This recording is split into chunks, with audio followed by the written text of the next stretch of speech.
আয়ুষের suicide attempt করার কথা দীপালির মুখ থেকে শোনা মাত্র এবার চরম এক ধাক্কা খেলো গোটা গাঙ্গুলি পরিবার। হ্যাঁ বন্ধুরা, ভিডিওতে লাইক দিয়ে দেখতে থাকুন। যেই মুহূর্তে কিনা দীপালি আয়ুষের জন্য ব্রেকফাস্ট নিয়ে যায় এবং বলতে থাকে যে আয়ুষ বাবা, তুমি মনমরা না হয়ে তুমি বরঞ্চ ব্রেকফাস্টটা করে ফেলো। ঠিক সেই মুহূর্তে আয়ুষ কোনো রকম কোনো সারা শব্দ না দেওয়ার ফলে যখন কিনা দীপালি বলতে থাকে যে আয়ুষ বাবা, তুমি ঘুমিয়ে পড়েছো, তুমি আমার কথা শুনতে পাচ্ছ, তোমার ব্রেকফাস্ট নিয়ে এসেছে আয়ুষ বাবা।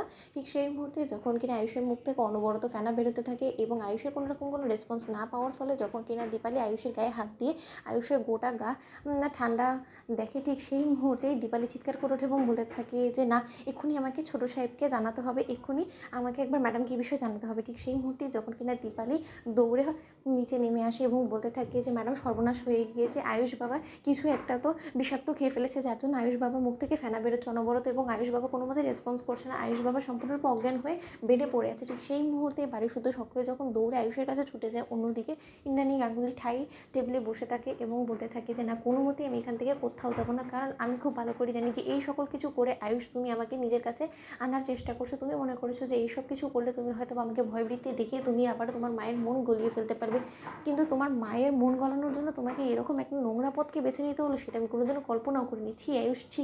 ঠিক সেই মুহূর্তে দেবলীনা যখন বলতে থাকে যে কি আন্টি, আমি যেটা ভাবছি নিশ্চয়ই তুমিও সেটা ভাবছো, আমি কোনোদিনও ভাবতেও পারিনি যে আয়ুষ শেষে কিনা এরকম একটা পথ বেছে নেবে। আমার দীর্ঘ বিশ্বাস যে হয়তো বা এই পথটা আয়ুষকে দেখিয়ে দিয়েছে নির্ঘাত ওই কুসুম নয়তো বা ওই ঈশান, কারণ ওদের মাথা থেকে এরকম ডাউট কিছু আইডিয়া আসতে পারে। জানো তো, তুমি দেখো কিছুক্ষণের মধ্যে আয়ুষ সুস্থ হয়ে উঠবে, আয়ুষ এই সম্পূর্ণ নাটক করছে শুধুমাত্র তোমাকে ওর কাছে আনার জন্য। ঠিক সেই মুহূর্তে যখন কিনা রাজশেখর গাঙ্গুলি থেকে শুরু করে সিদ্ধার্থ, ঈশান, কুসুম সকলে ছুটে যায় আয়ুষের ঘরে এবং আয়ুষকে এরকম বেহুশ হওয়া অবস্থায় দেখা মাত্রই ঈশান বলতে থাকে যে এই ভাইটা, তুই আমার কথা সাড়া দিচ্ছিস না কেন? ভাইটা, তুই এসব কী করলি? নিজের এত বড় একটা ক্ষতি কেন করলি? ভাইটা বলতো, তোর কি মাথা খারাপ হয়ে গেছে? তুই এরকম পাগলামো কেন করলি বলতো? তুই শাস্তি নিজেকে কেন দিতে গেলি বলতো? সেখানে তো তোর কোনো রকম কোনো দোষ ছিল না, মরার হতো আমি মরতাম, কারণ আমি মূলত আসল দোষী, কিন্তু তা সত্ত্বেও তুই আমাকে রেখে একা চলে গেলি, তুই এই পৃথিবী থেকে চলে যাওয়ার সিদ্ধান্ত একা একাই নিয়ে নিলে ভাই। তা ঠিক সেই মুহূর্তে সিদ্ধার্থ বলতে থাকে যে ঈশান, এখন আমাদেরকে মাথা ঠান্ডা করে ভাবতে হবে প্রথমে যে কী করে আমরা আয়ুষকে বাঁচাবো, এবং আয়ুষকে বাঁচানোর জন্য আমাদেরকে এক্ষুনি অ্যাম্বুলেন্স কল করতে হবে এবং এক্ষুনি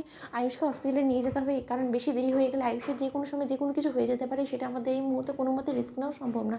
তখন ঈশান যখন বলতে থাকে যে কাকুমনি, এক্ষুনি তুমি অ্যাম্বুলেন্স কল করো, ঠিক সেই মুহূর্তেই দীপালি যখন অ্যাম্বুলেন্সকে কল করে এবং অ্যাম্বুলেন্সের লোকেরা যখন চলে আসে গাঙ্গুলি হাউসে আয়ুষকে নিয়ে যাওয়ার জন্য, ঠিক সেই মুহূর্তে দেবলীনা বলতে থাকে রাজশেখর গাঙ্গুলিকে যে আঙ্কেল, শুধু শুধু তোমরা আয়ুষকে নিয়ে এতটা ঝক্কি পোহাচ্ছ, কারণ আয়ুষ এমনিতেই সুস্থ হয়ে উঠবে। এই সম্পূর্ণটা আয়ুষের লোকে একটা নাটক, ভুয়া বানোয়াট একটা ফাঁদ, যাতে করে ও ইন্দ্রাণী আন্টির বিশ্বাস আবারও অর্জন করে আবারও ইন্দ্রাণী গাঙ্গুলির পিছে ছোড়া ঘুরতে পারে, কারণ ও তো এটাই চাই এবং এই সকলটা সম্পূর্ণরূপে হয়তো বা শিখিয়েছে এই কুসুম। তো বন্ধুরা, লাইক কমেন্ট শেয়ার করো, সাবস্ক্রাইব করো।